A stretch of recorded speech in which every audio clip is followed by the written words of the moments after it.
Yo, what is going on YouTube? It is late at night. I'm gonna have to be a little quiet here. It is your boy GZTV. We are back with another video, and in this video we are here to talk about the 2007 American superhero film based on the Marvel Comics character Spider-Man. That is right, we have the Trilogy, the third installation in the Sam Raimi series, Spider-Man 3. It's finally time to close out one of my favorite franchises ever, and wow, what a way to end it with this film. Sam Raimi wraps this thing up damn near perfectly with the sequel. Very well done, or the trilogy. You obviously add some very important characters to the franchise with this one. If you haven't seen the video movie, go ahead, click off the video. You have Eddie Brock, who ends up being Venom, and Flint Marko, who is Sandman himself, who get introduced into this film. Obviously very iconic villains from the comic books and some of the early adaptations like cartoons and whatnot of Spider-Man. And these origin stories were just so amazing. And who would have thought that adding so many weapons to the equation would make this an even better experience? And I like this movie better than the sequel. I'm just gonna put that out there. I know not a lot of people like this one, but I'm just gonna say that. Obviously you have the typical cast here with the added characters I mentioned. I forgot to mention a few others. We may or may not get to those in this review, but tune in. We have a lot to talk about, man. Let's go.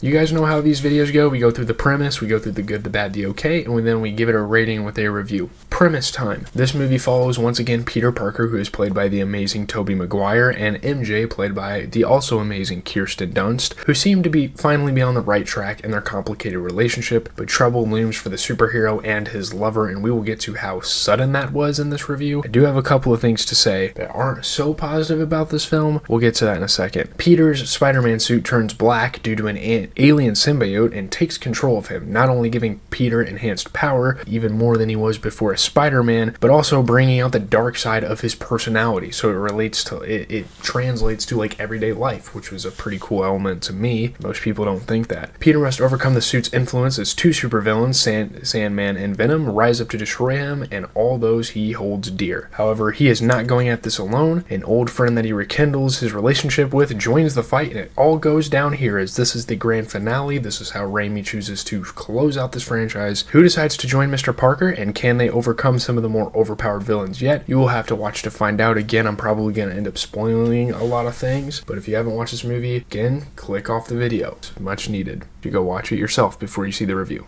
Getting into the good, I just want to address the critics first, because I truly don't understand how this film can get negative reviews. Like, I'm not even trying to glaze. Like, there's no nostalgic bias here. I rewatched it as a damn 21-year-old adult, and I still find it to be a worthy trilogy, and one of the better ways to wrap up a franchise I have ever seen. I still think it's great. I can understand a few flaws, and we'll get to those in a second that I'll understand, but this movie usually gets overwhelmingly bad reviews for God knows why. It's great, and I will get into why it is so great in a second. So first off, I know it doesn't make sense to list this off first in terms of progression of the movie and in terms of like the flow of my review here, just how Harry and Peter's relationship develops, and even to an extent MJ's and Peter's, how that like kind of concludes, and Harry and the love triangle in this movie. It's pretty awesome. I actually like it. I think it's very well done, and this is one of the better movies of the three at doing that. There are some flaws in there, but again, we will get to that. Harry getting his memory back with his father's hallucination,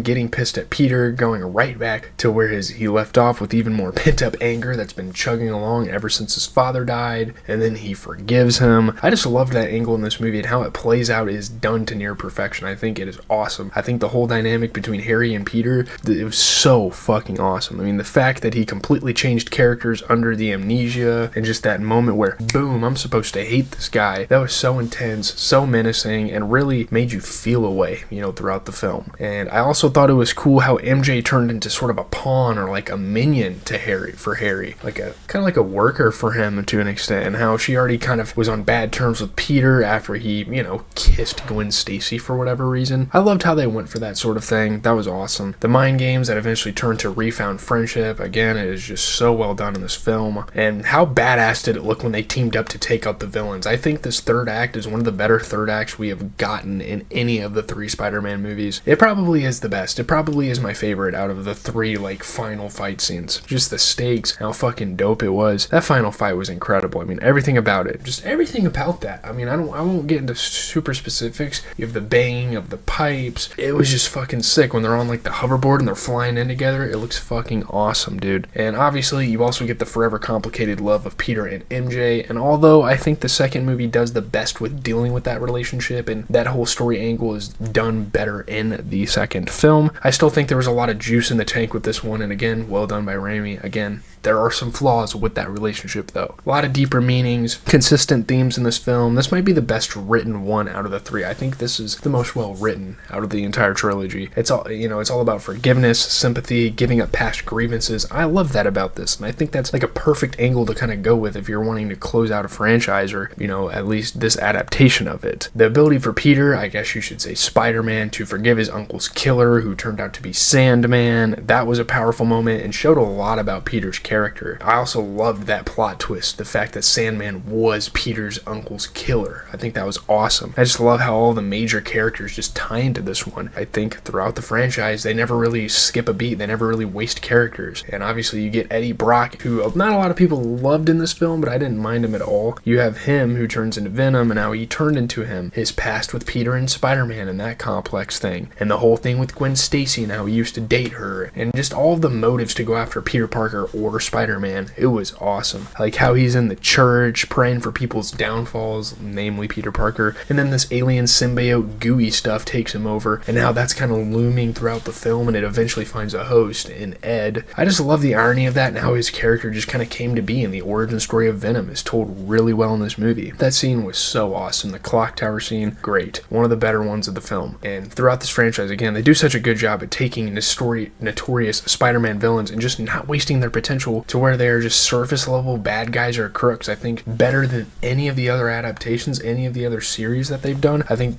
the villains in this one are just insane. Like, they don't really miss too often. There's genuine development here with the villains, and this movie does a good job of building that up, taking its time, which was much appreciated. Just the way it's paced, and it's like 2 hours and 20 minutes, but you're enthused throughout the entire thing, and every story is awesome. Sandman is what appears, getting into Sandman is what appears on the surface to be a no good crook, but he just wants to be there for his family and provide for his daughter, and he gets stuck in a science experiment that allows him to morph into sand. I mean, that's fucking awesome. That's awesome. I think that's a great storyline. I think that's, again, another villain in this series that has a great origin story. I'm gonna talk about this movie forever. The whole thing with him and Uncle Ben, like wrong place, wrong time, and all that stuff being kind of revealed throughout. The way they end the movie, just the end of the movie in itself sort of speaks to the forgiveness angle, and it's so beautifully executed. I mean, Harry going out a hero after putting his life on the line for Peter, just such a poetic scene there, and it just looks like it belongs in a Spider-Man movie. And these are the Spider-Man movies to me, and things like this are reasons why I say that. The emotions are there as well for that. These sort of emotions and moments are what have kept me as well as everyone else around for 3 movies, and like, it would be easy for the scums in Hollywood to give this movie to a cash cow and say, hey, I don't care how you make this, just make it look cool, which honestly is what happens a lot of the time nowadays. Sam Raimi is just so methodical as a director. He's so good at telling a gripping superhero story, and he did it 3 times in a row at a very high level, I think. It was just such an entertaining movie. And of course, we gotta talk action sequences, and there were a lot of those in this movie. I will get into how shaky the CGI is in this film, but the whole sequence with Peter and Harry just going at it was incredible to watch. Again, another highlight scene of the movie. The fight scene at the end between all 4 of them, the subway scene with Sandman, so many high energy scenes while not sacrificing these slower story-centric scenes in the movie. I know people thought it was campy and corny. Also, how Peter Parker almost turns into this rebellious emo guy when a suit turns black, and the movie obviously forced some sort of social stigma with that. I actually liked that for the most part. Now again, there are elements that I'm a bit shaky on. We will get to that in a second. Yeah, it added some flavor and showed us a different side of Peter, which obviously had some strange moments,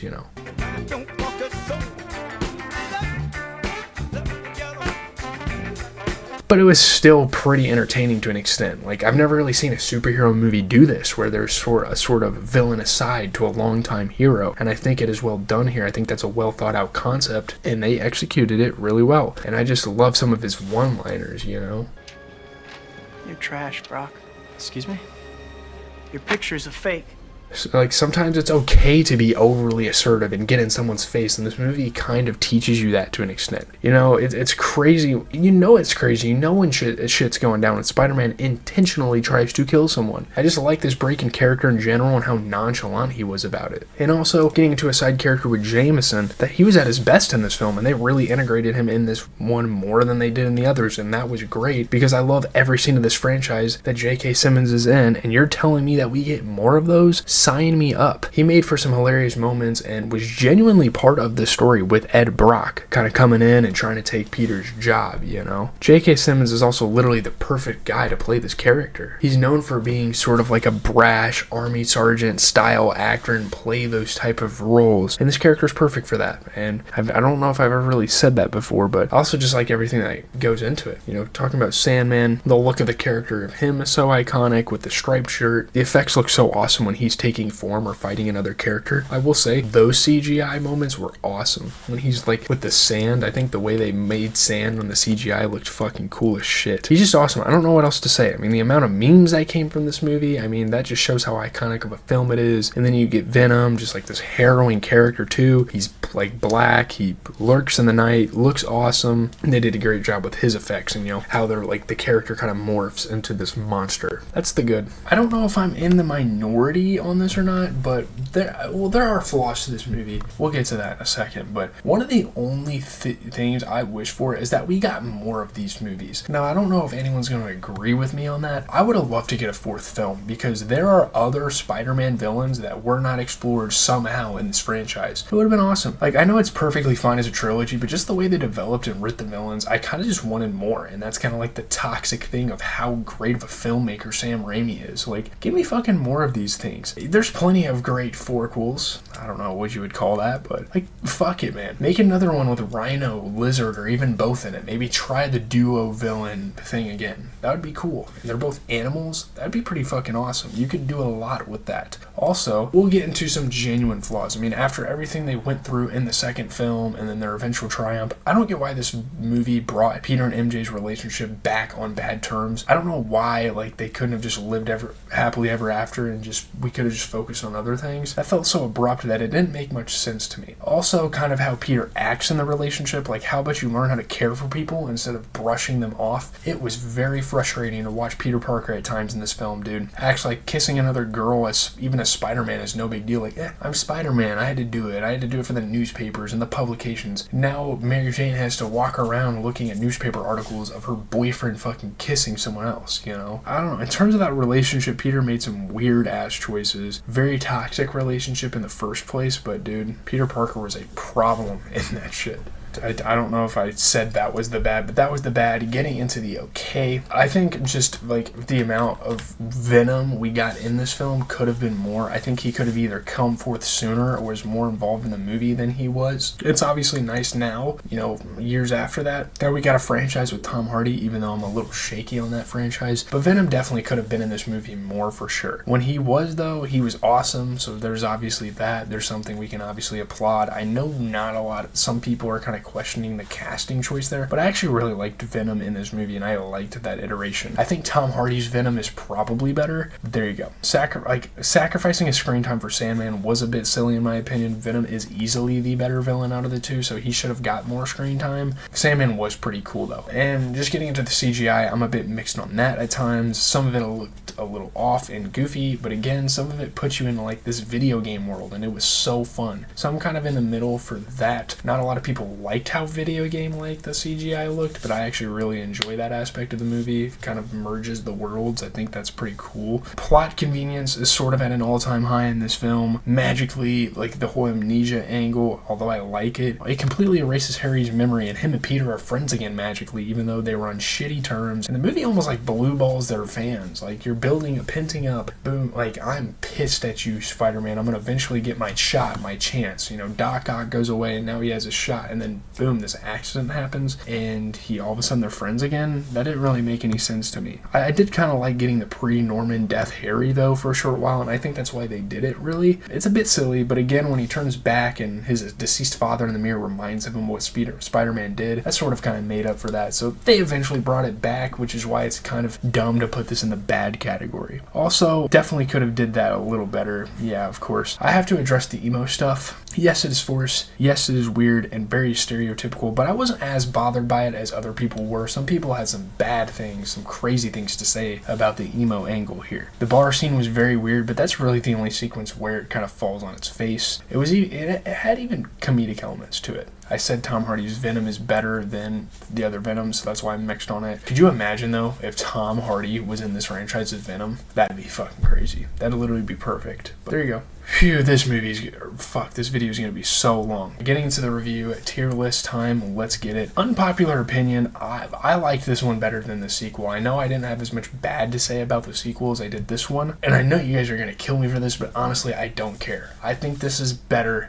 than the sequel. Some people say the sequel is the best in the series. I think it goes 1, 3, and then 2. Again, that's a very weird list to have if you're a Spider-Man fan, but there you go. This movie closes the trilogy out in a pretty incredible way, and again, Raimi's ability to incorporate so many pieces into his story and make it as awesome as he did, that should be applauded. I mean, that's just a huge feat as a director. Venom is one of my favorite villains, second to only Doc Ock. Great villain there. The black spider suit was fucking awesome, and that whole character change was sick. Loved it. I mean, my goodness, what a film this was. I don't have much else to say that wasn't said during the review, but if you haven't checked this movie out, A, why are you still on the video? And B, please go see it. Do yourself a favor, check out Spider-Man 3. I think it is the second best of the Sam Raimi movies. Now, if you like the second one better, I'm fine with it. They're pretty neck and neck for me. You won't regret watching this. I mean, 140 minutes of great filmmaking to me, and as a trilogy, this is hard to beat in the comic book world. There's not a lot of films in general that close out a trilogy in the way this one did. I think it's beautiful. I'm going to go ahead and give it an 8.8 out of 10. We give it a 0.1 rating over the second film. I think it is better. Again, I will be in the minority on that. Anyways, that is going to do it for the video. Hopefully you guys enjoyed. I don't think I'm going to really get a chance to edit this tonight. I'm going to want to go to bed here in a little bit. And I know my thoughts are scattered and I have a lot to say, and this is going to be a long-ass video, probably the longest of the entire franchise, but I'm down. I'm super prideful about these movies. Big part of my childhood. Thank you guys for coming on the ride with me. I'm out.